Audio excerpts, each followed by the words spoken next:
Shall we start?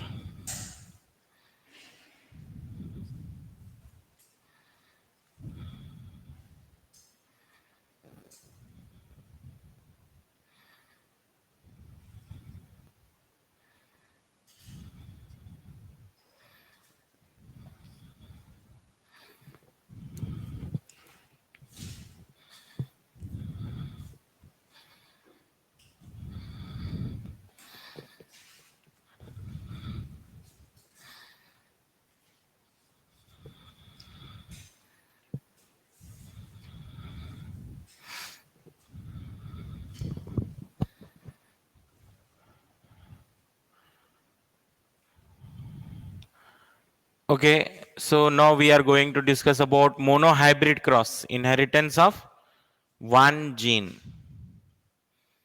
Inheritance of one gene, also called monohybrid cross. You can call it monohybrid cross, or you can call it inheritance of one gene.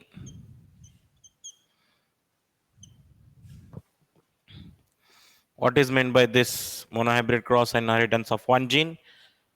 Cross between two plants or two animals differing in single character. Cross between two plants or animal differing in how many character? One character. It is called monohybrid cross or inheritance of one gene. Cross between two organisms. Cross between two organisms differing in single character. एक character में different रहना चाहिए. It is called monohybrid cross. Let's see how Mendel conducted monohybrid cross. So Mendel, for his monohybrid cross, he selected two pea plants, one tall pea plant and one dwarf pea plant. So what is mono? Single contrasting character is used. Single character different is there. Let's see how the monohybrid cross is conducted. First of all, for monohybrid cross, he selected two pea plants. And what is the phenotype of that pea plant? Phenotype and then genotype. Phenotype होगा एक tall और एक phenotype होगा dwarf. So tall pea plant is controlled by the genes capital T capital T. Dwarf pea plant is controlled by the gene small t small t. So what Mendel has done, he crossed this tall and dwarf plant. Tall और dwarf plant को cross कर दिया है. So you may ask phenotype. Phenotype means all the externally visible characters. External visible characters of the organism. Your height, your skin color, your eye color. This is all phenotype. And for every phenotype, what is there? Genotype. Genes are there. Tall के लिए genes हैं capital T. Dwarf के लिए small t. So यहाँ पर क्या होगा? Tall plant will produce one type of gamete, that is capital T. Dwarf plant will produce one type of gamete, small t. So these are the gametes. Right? Now these gametes upon fertilization, both the gamete fuse, capital T and small t. This is which generation? F1 generation है ये. F1 generation. Now this F1 generation upon selfing, क्या बोलते हैं इसको? Selfing. Selfing का मतलब क्या होता है? Self pollination. ठीक है.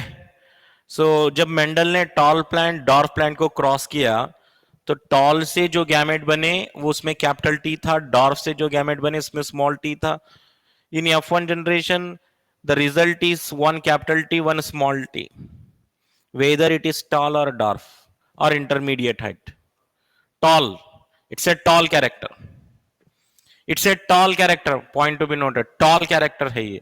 That means characters are blending और not blending, characters are blending और not blending, not blending, character mix नहीं हो रहे। अगर कैरेक्टर मिक्स होते तो यहां पे कुछ तो एक नया इंटरमीडिएट हाइट आता था। जैसे आप दो फ्रूट जूसेस मिक्स कर दिए, ब्लेंड कर दिए, एक मिक्सचर बन जाता new. Whether capital T and small t they mix and form a new character? No, characters are not blending, ये बात समझने आना चाहिए। अगर ब्लेंडिंग होता तो कैपिटल टी एक स्मॉल टी मिलकर है ना एक न्यू कैरेक्टर बनाता, but that is not happening here. वो नहीं हो रहा है, कैरेक्टर ब्लेंड नहीं हो रहे हैं। कैपिटल टी की आइडेंटिटी कैपिटल टी के पास है, स्मॉल टी की आइडेंटिटी स्मॉल टी के पास है, दोनों मिक्स नहीं हो रहे। Now this F1 generation again start forming gametes. इस बार F1 जनरेशन से दो टाइप के गैमेट बनेंगे। कितने टाइप के गैमेट? दो टाइप के गैमेट बनेंगे, एक में कैपिटल टी होगा, एक में स्मॉल टी होगा, right? These are the gametes of F1 generation. And it is understood, ये समझने की बात है कि ये दो प्लांट में से कोई एक मेल है, मुझे नहीं मालूम कौन सा मेल है कौन सा फीमेल है, कोई है, एक मेल है एक फीमेल है, मान लीजिए टॉल मेल है डॉर्फ फीमेल है, या मान लीजिए टॉल फीमेल है डॉर्फ मेल है, क्या होने वाला है? रिजल्ट तो वही आने वाला है, रिजल्ट वही आने वाला है, ठीक है? सो F1 जनरेशन के गैमेट्स रेडी हैं। कितने गैमेट दिख रहे हैं आपको? एक प्लांट से कितने गैमेट दिख रहे हैं? एक प्लांट से मतलब दो गैमेट दिख रहे हैं, एक प्लांट के दो गैमेट और एक प्लांट के दो गैमेट, मतलब ये दो प्लांट में से एक मेल है एक फीमेल है, अंडरस्टूड? तो मैं इसके लिए क्या बनाऊंगा, यहां पे पुनेट स्क्वायर बॉक्स बनाऊंगा, Punnett square box. Punnett square box क्या होता है? एक स्क्वायर बॉक्स होता है, और ये स्क्वायर बॉक्स में हम क्या करते हैं पता है? टॉप रो और लेफ्ट कॉलम गैमेट लिखने के लिए यूज करते हैं। टॉप रो मतलब ये टॉप रो और ये लेफ्ट कॉलम, बात समझ आ रही? Top row left column gamete लिखने के लिए यूज करना। अच्छा, कितने गैमेट हैं एक प्लांट से? दो गैमेट है, तो लिख लीजिए एक कैपिटल टी एक स्मॉल टी, ठीक है? लिख दिया मैं। एक के मेल गैमेट्स लिख दिया, मान लीजिए ये मेल गैमेट्स थे, M for male, F for female, okay. Female gamete left column में लिखेंगे, कॉलम में लिखना है फीमेल गैमेट्स, एक कैपिटल टी एक स्मॉल टी। कहां लिखा मैं गैमेट, जरा बोलो? Where I am writing gametes, top row and left column. Gametes are written on top row and left column. चलो, ये गैमेट फीमेल के हैं, ये गैमेट मेल के हैं, जरा फर्टिलाइजेशन करके बताओ। कैपिटल टी हो गया तो टॉल आएगा, कैपिटल टी एक स्मॉल टी के साथ जाएगा तब भी टॉल आएगा, एक कैपिटल टी एक स्मॉल टी के साथ जाएगा तब भी टॉल आएगा, एक स्मॉल टी के साथ जाएगा तो डॉर्फ आएगा। कितने टॉल हो गए, कितने डॉर्फ हो गए? कितने tall? 3 tall 1 dwarf. How many tall? Tall कितने हैं? 3। डॉर्फ कितने हैं? 1। Tall 3 dwarf 1। तो that's why what is the phenotypic ratio here? 3:1। Therefore phenotypic ratio 3:1 बोल के लिखते हैं हम। क्यों लिखते हैं? क्योंकि 3 टॉल हैं एक डॉर्फ है। So which cross we are studying here? Monohybrid cross, monohybrid cross. therefore phenotypic ratio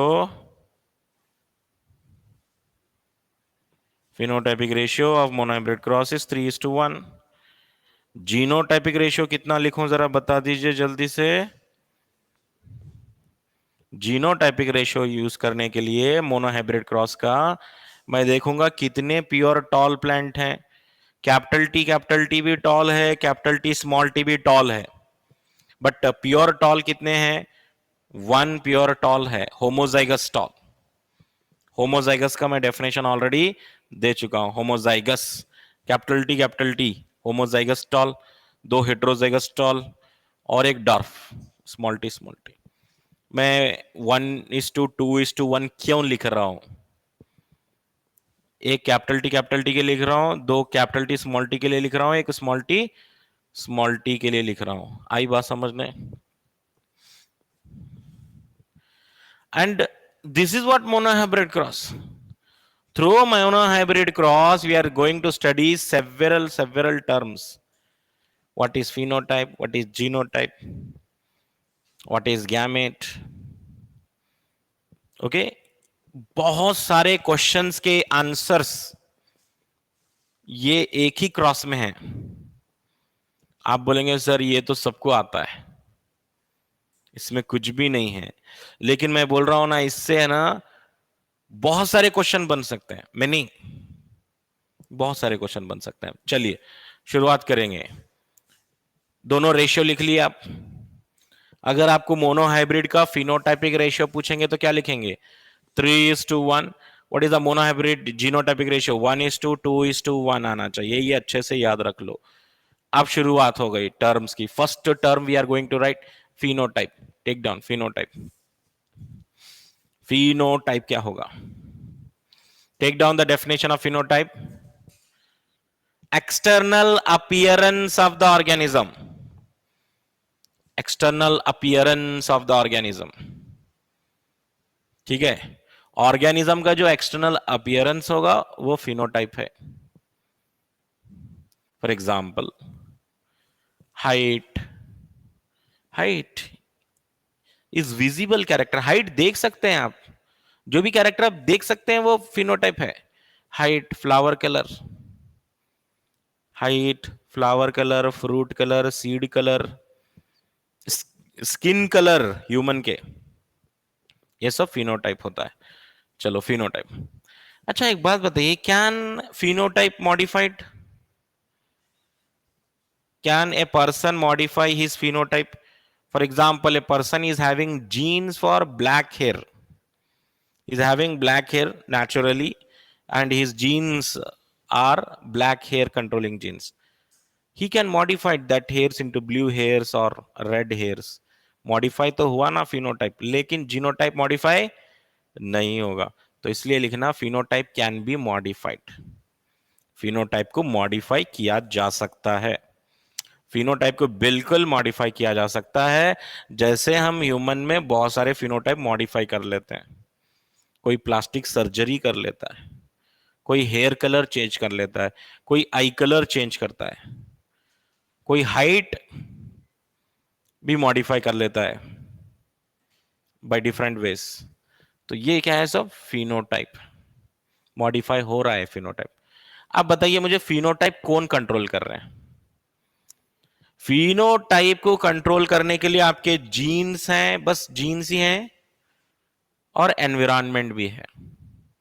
phenotype is controlled by genotype and environment both. आप बोलेंगे सर जीनोटाइप तो ठीक है, समझने आ गया, what about environment? Environment is having role. If a person is having gene for white skin color, and if he is working in sunny area in direct sunlight, if his skin is exposed to more sunlight, then what happens? The person start developing more and more melanin, make the skin darker. पहले person था white, sunlight में काम करने से हो गया black, मतलब environment का भी इफेक्ट है। तो लिखना बात ये, phenotype is controlled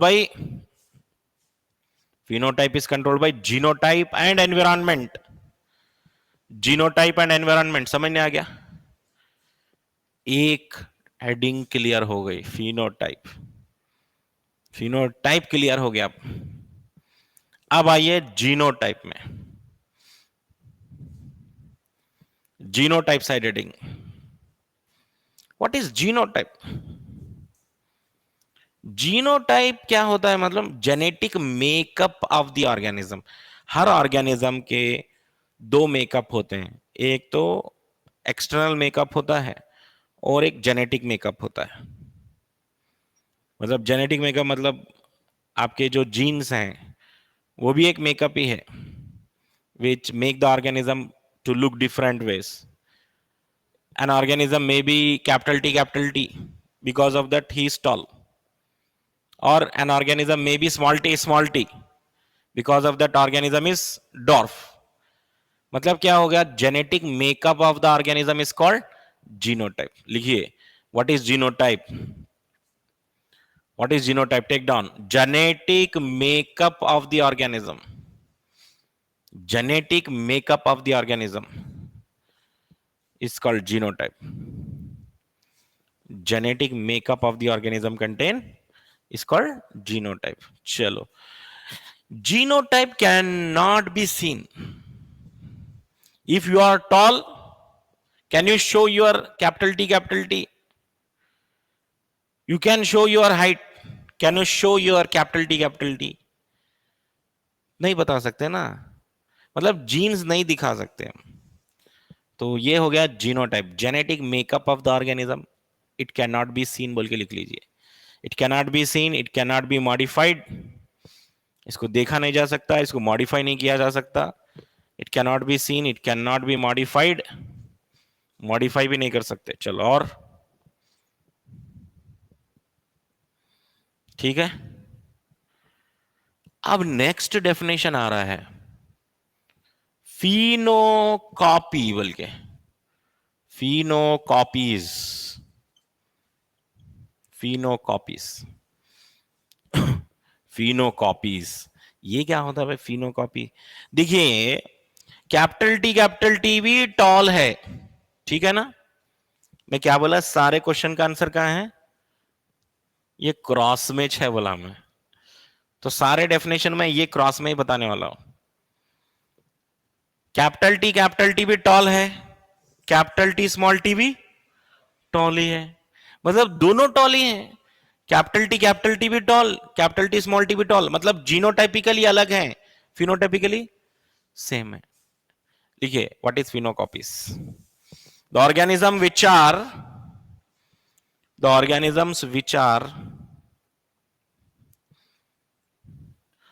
genotypically different, genotypically different, जो जीनोटाइपिकली अलग अलग होते हैं, the organism which are genotypically different but phenotypically similar. लेकिन फिनोटाइप में सेम रहते हैं, बिल्कुल सेम रहते हैं।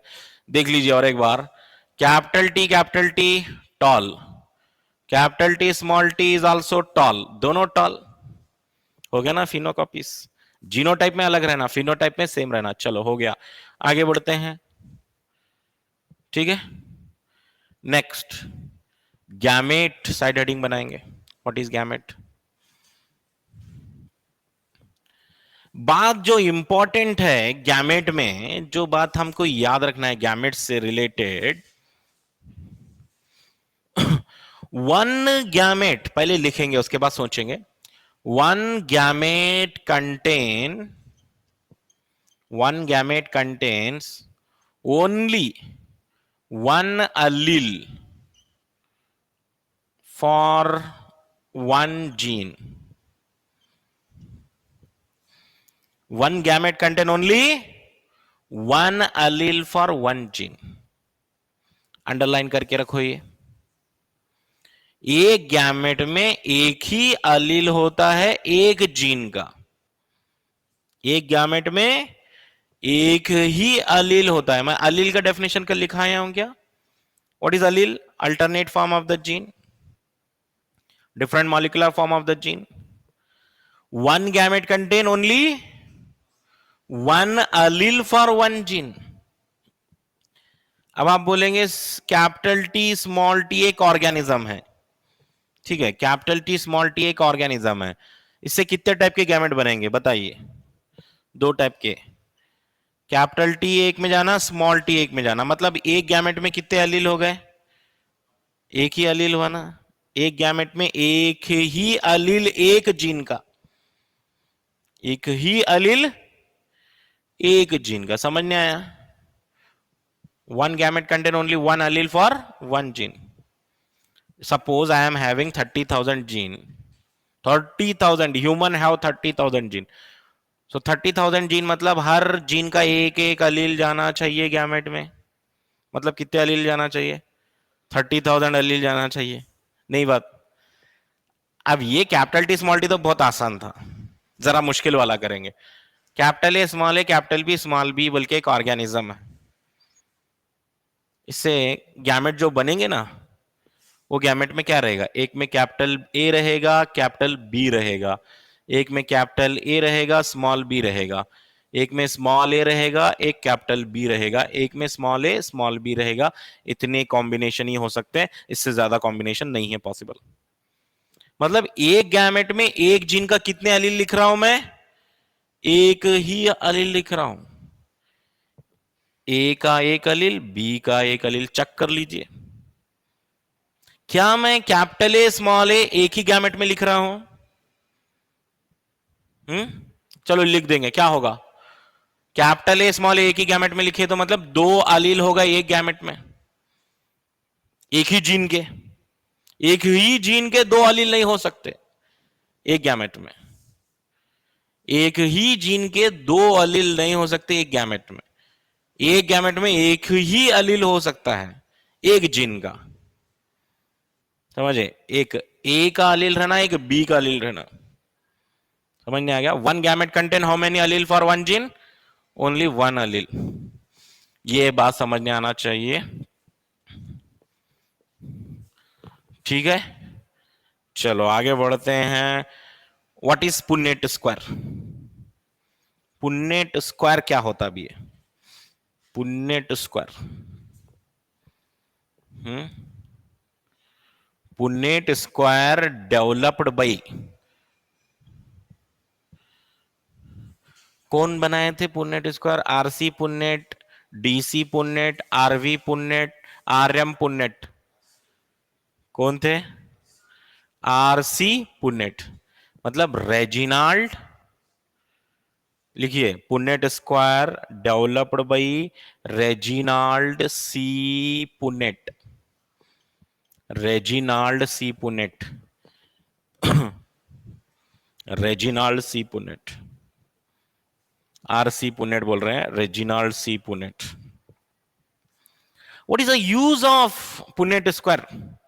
Why we draw Punnett? It is a geometrical, it is a geometrical device.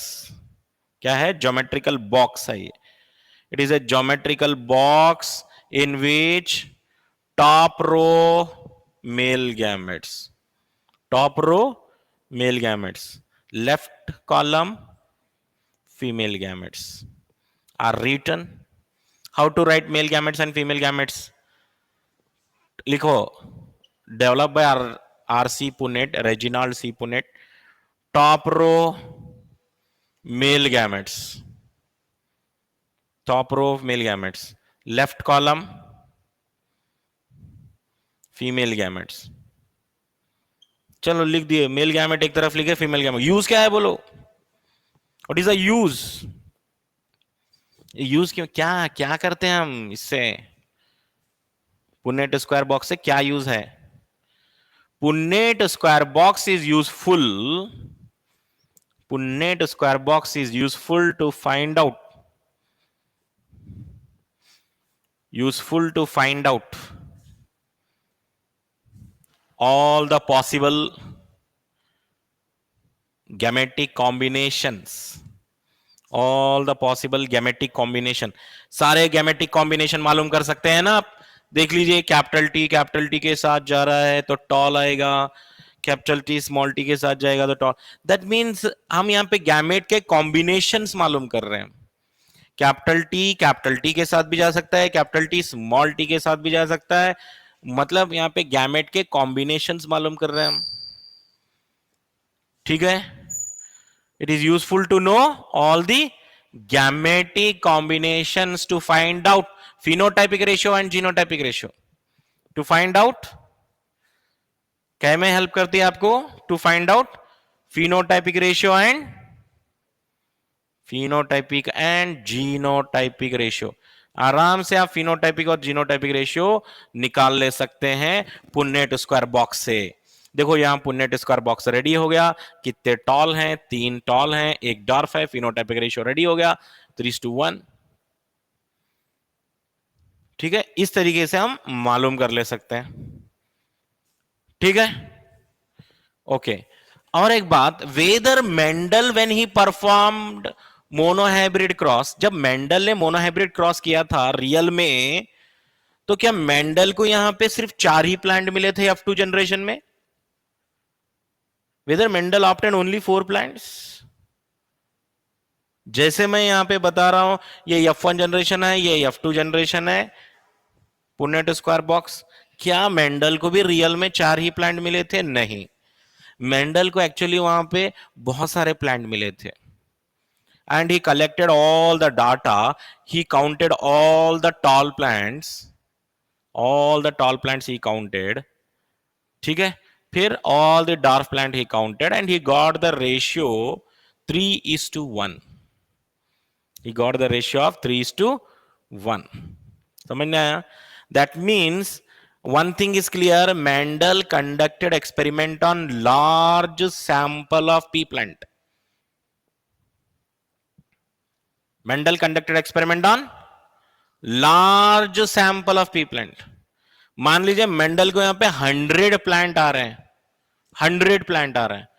हमको समझना है 100 प्लांट आ रहे हैं, 100 आ रहे हैं तो टॉल कितने रहेंगे? हाँ, टॉल कितने रहेंगे? 75 टॉल रहेंगे, 25 डॉर्फ रहेंगे.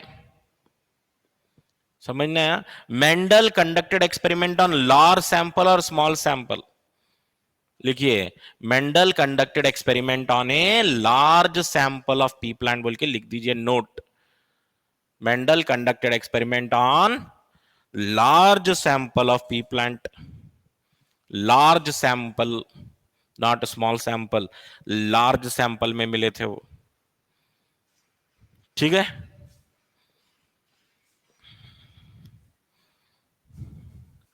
What is homozygous next heading? Homozygous का मतलब क्या है बताइए? होमोजाइगस का मतलब क्या है? When a character is controlled by identical pair of allele. Same रहना, कैपिटल टी तो रहना, यानी तो स्मॉल टी तो रहना. When a character is controlled by, when a character is controlled by identical pair of allele. Identical मतलब same, identical pair of allele. When a character is controlled by identical pair of allele, what we call this condition? We call this condition as homozygous. Example, if you ask me, capital T or small t, what is mean by heterozygous? Next definition, heterozygous क्या होता है? When a character is controlled by, when a character is controlled by a pair of dissimilar allele, dissimilar रहना चाहिए, same नहीं रहना चाहिए, dissimilar रहना चाहिए, तो बोलेंगे हम heterozygous. Example is capital T small t. Example is capital T small t.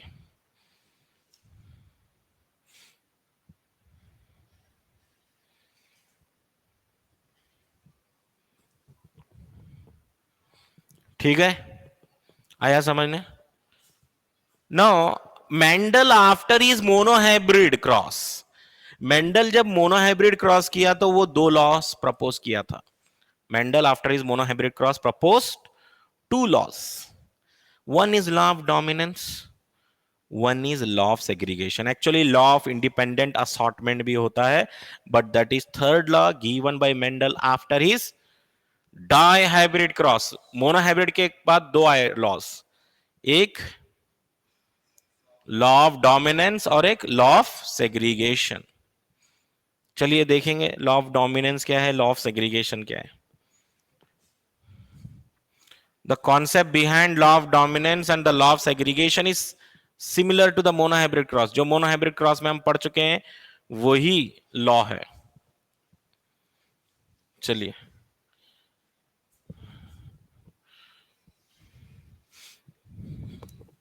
तो लिखिए मेंडल्स लॉज, मेंडल्स लॉज। तो मैं लिख रहा हूं law of dominance,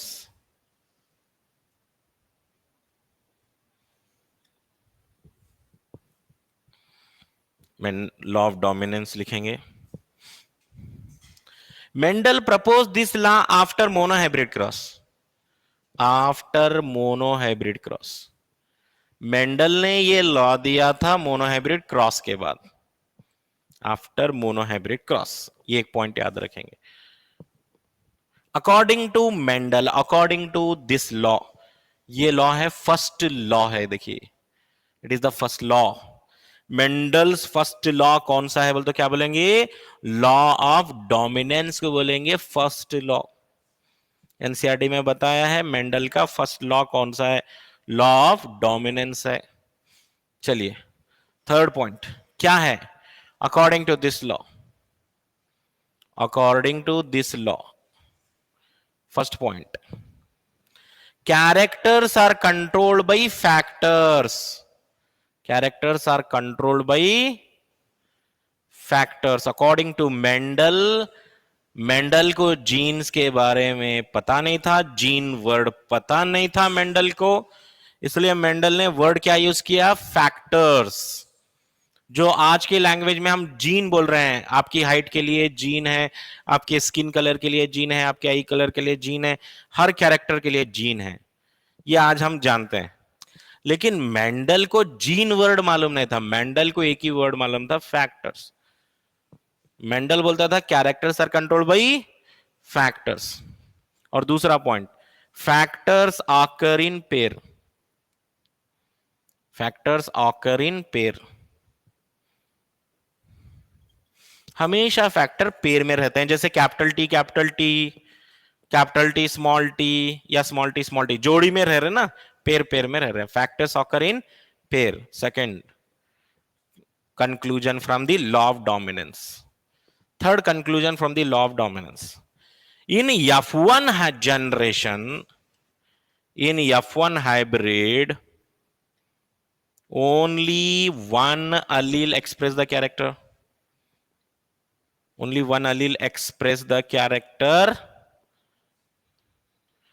Only one allele express the character, and another allele remain silent, remain suppressed बोल सकते हैं, remain suppressed or silent.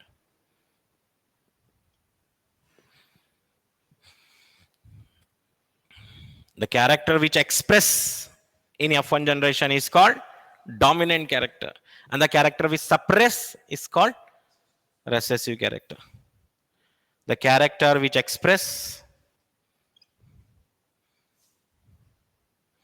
in F1, which express in F1 is called dominant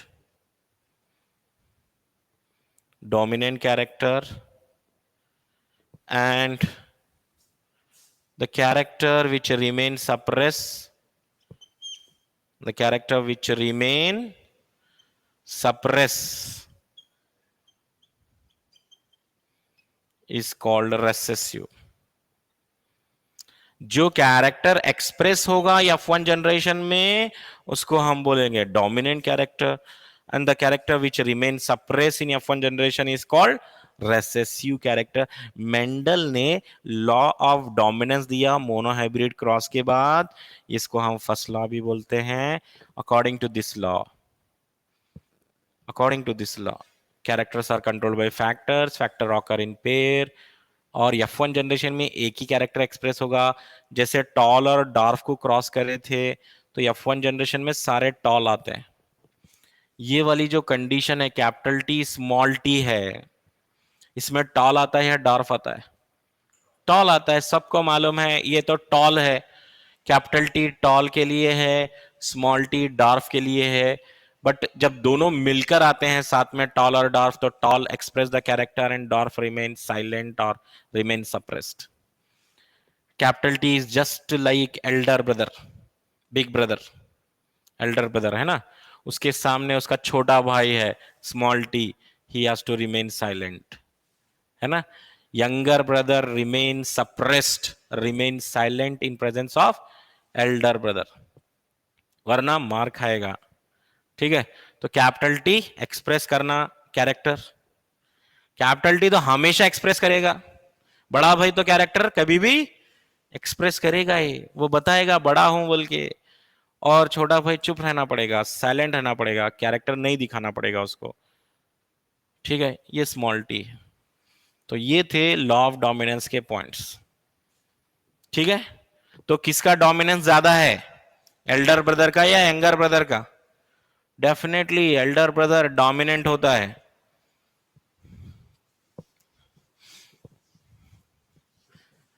तो यहां पे लिखेंगे this law also explains 3:1 proportion, 3:1 proportion in F2 generation. This law also explain 3:1 proportion in F2 generation. ये law 3:1 को भी explain कर रहा है, बोल रहा है, सही है। F2 जनरेशन में कितने टॉल? 3 टॉल, मतलब डोमिनेंट कैरेक्टर ज्यादा आ रहा है ना, और रेसेसिव कैरेक्टर एक ही आ रहा है। मतलब डोमिनेंस ज्यादा आएगा, डोमिनेंस ज्यादा परसेंटेज दिखाएगा। 3:1 लॉ, 3:1 का जो प्रोपोर्शन है एक्सप्लेन हो रहा है according to law of dominance. F2 generation, F1 में तो सारे टॉल थे।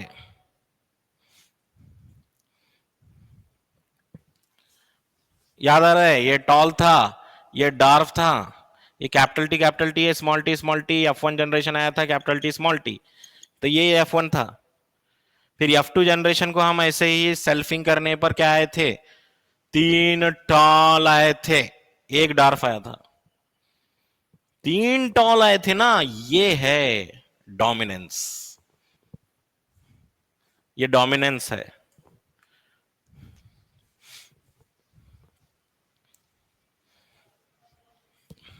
सो क्वेश्चन पूछ सकता है आपको, which law explain the proportion of 3:1?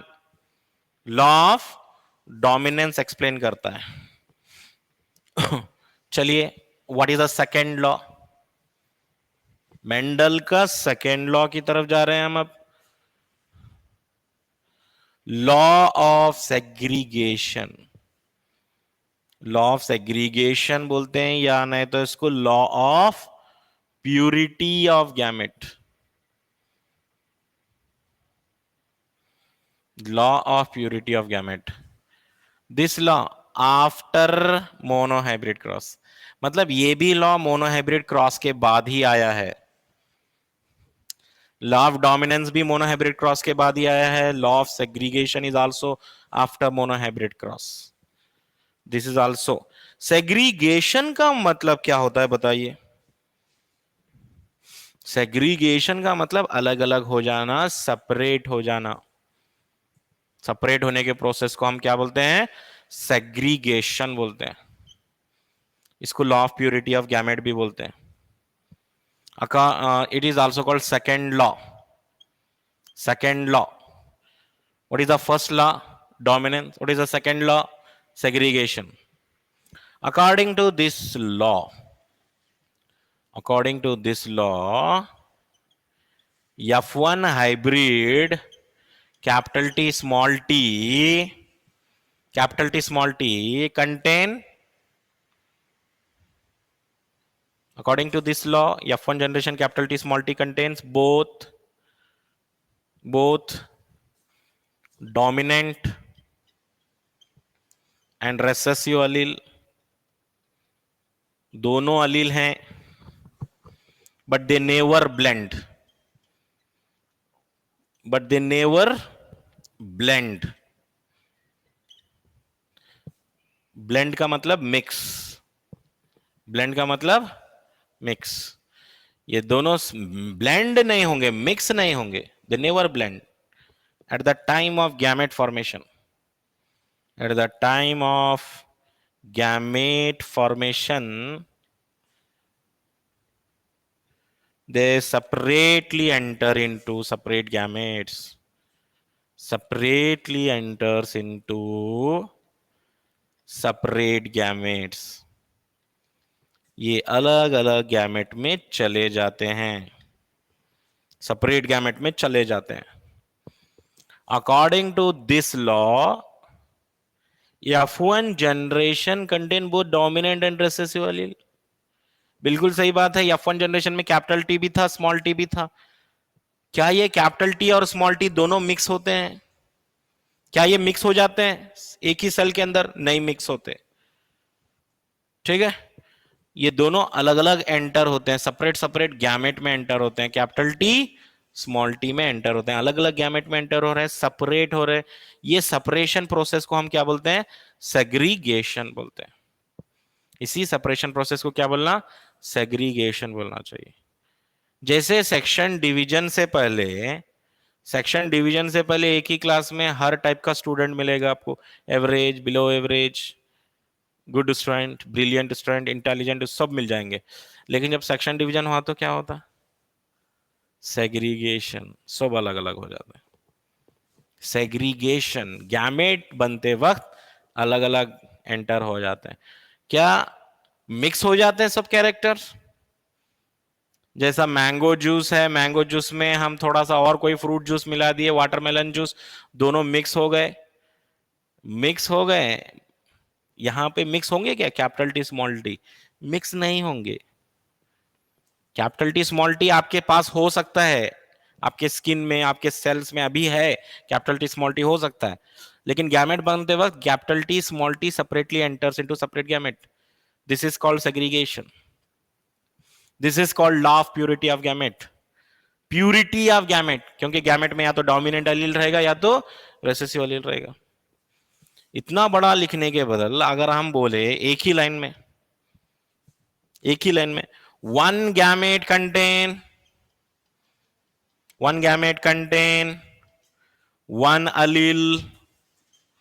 one allele of a gene. एक जीन का एक अलील रहेगा, एक जीन का एक अलील रहेगा. बस समझने आ गई बात? डायरेक्ट हो गई ना लाइन. ये मतलब ये पैराग्राफ का और ये सेंटेंस का मतलब सेम है या अलग अलग है? सेम है. One gamete contain only one allele of a gene. ठीक है, ये लॉ ऑफ सेग्रीगेशन हो गया.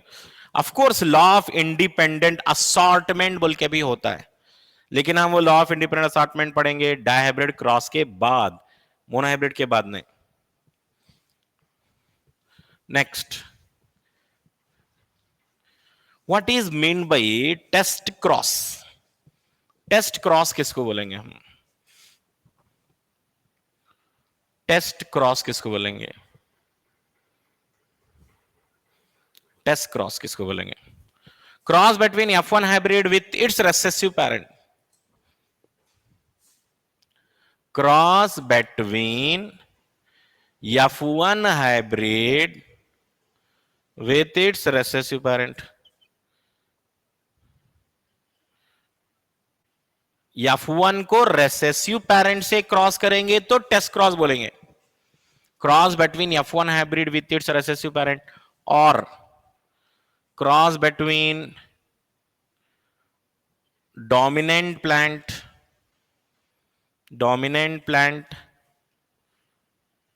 विथ इट्स रेसेसिव पैरेंट चलेगा. ये भी सेम ही है डेफिनेशन. F1 हाइब्रिड क्या रहता? डोमिनेंट ही रहता ना. कैपिटल टी स्मॉल टी को क्रॉस करे, F1 आया, capital T small T. F1 क्या है? कैपिटल टी स्मॉल टी है नहीं है? ये डोमिनेंट है या रेसेसिव है? डोमिनेंट है। कैपिटल टी आ गया तो डोमिनेंट है। तो डोमिनेंट प्लांट को एक रेसेसिव से क्रॉस करना टेस्ट क्रॉस बोलते हैं इसको। मोनोहाइब्रिड टेस्ट क्रॉस करके बताओ जरा, मोनोहाइब्रिड का टेस्ट क्रॉस करा के बताइए। तो लिखना पड़ेगा मुझे F1 और इसका रेसेसिव पेरेंट लिखना पड़ेगा।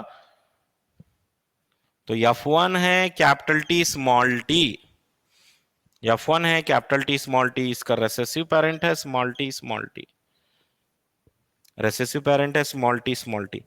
दोनों को अगर हम क्रॉस करेंगे, capital T small T with its recessive parent small T, cross करके बताइए जल्दी से।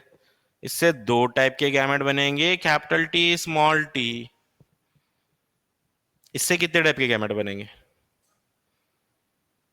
एक ही टाइप का बनेगा ना भाई, स्मॉल टी। और कुछ है तो पॉसिबल बताओ? नहीं है।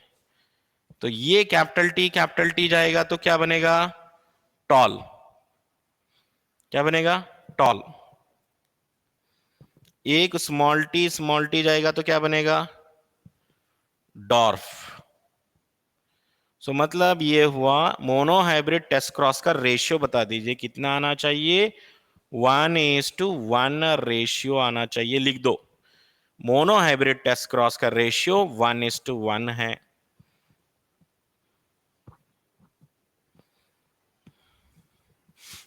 आई बात समझने? ये हाँ, यहां पर ये कैपिटल टी स्मॉल टी आया है, लेकिन टॉल ही रहेगा वो।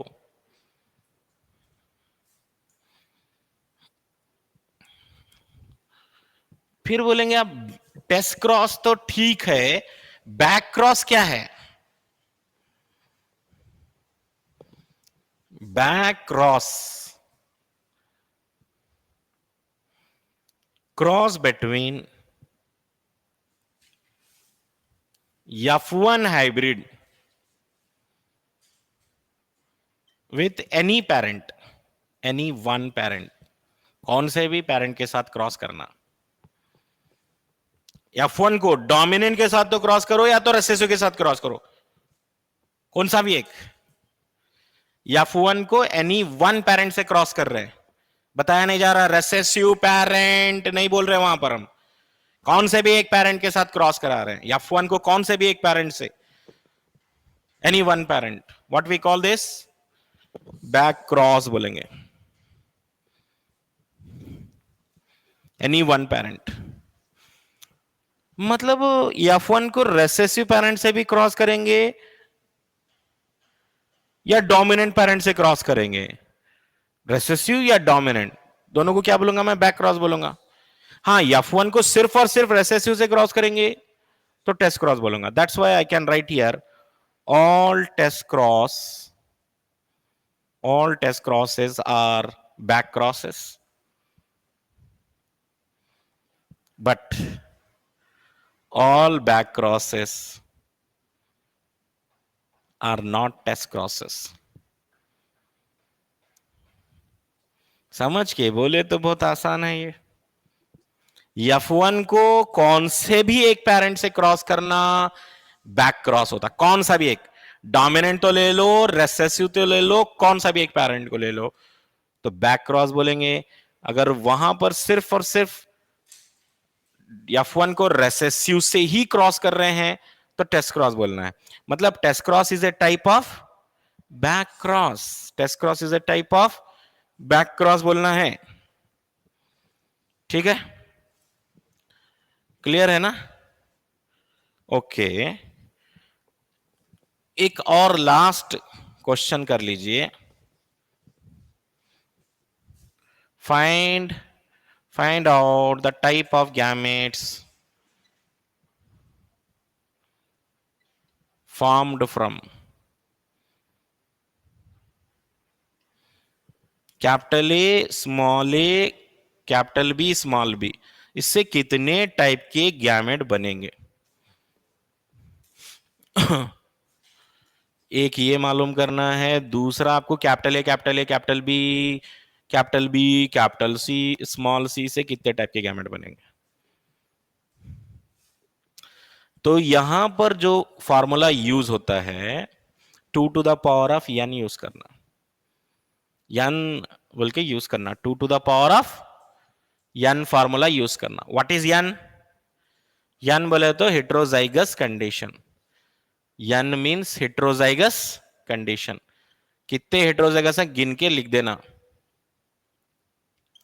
जैसे यहां पे capital A capital B small B है, तो यहां पे लिखूंगा मैं 2 to the power of n। कितना आया? 2 to the power ऑफ कितने हेट्रोजाइगस हैं? कैपिटल ए स्मॉल ए एक heterozygous, capital B small B दूसरा heterozygous, 2 to the power of 2 4 type के गैमेट। यहां पर 2 to the power of n लिखा मैं, कितने हेट्रोजाइगस? ये तो होमोजाइगस है, capital A homozygous, capital B homozygous, capital C small C heterozygous. एक हेटेरोजाइगस है, 2 to the power ऑफ 1, मतलब 2 टाइप के गैमेट बनेंगे।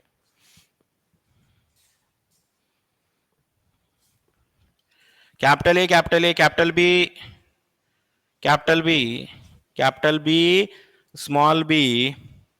स्मॉल सी से कितने गैमेट बनेंगे? फिर एक बार वही रूल यूज करो, हेटेरोजाइगस कितने हैं काउंट करो। 2 to the power of n, capital A homozygous, क्या बोलते हैं, नहीं आ रहा समझने? कैपिटल ए होमोजाइगस है नहीं है? Capital B small B heterozygous, small C दो सेम रहे तो होमोजाइगस, दो बी में दो अलग अलग आ रहे हैं, कैपिटल बी एक स्मॉल बी आ रहा है तो हेटेरोजाइगस ना। तो इसको करेंगे फिर एक बार 2 to the power of 1 heterozygous, क्योंकि यहाँ पे एक हेटेरोजाइगस आ रहे हैं, यहां पर एक हेटेरोजाइगस आया था, यहां पर दो हेटेरोजाइगस आए थे। ठीक है, तो इतने सारे चीजें पढ़ के आइए। नेक्स्ट क्लास में हम डायहाइब्रिड क्रॉस कंटिन्यू करेंगे। Thank you.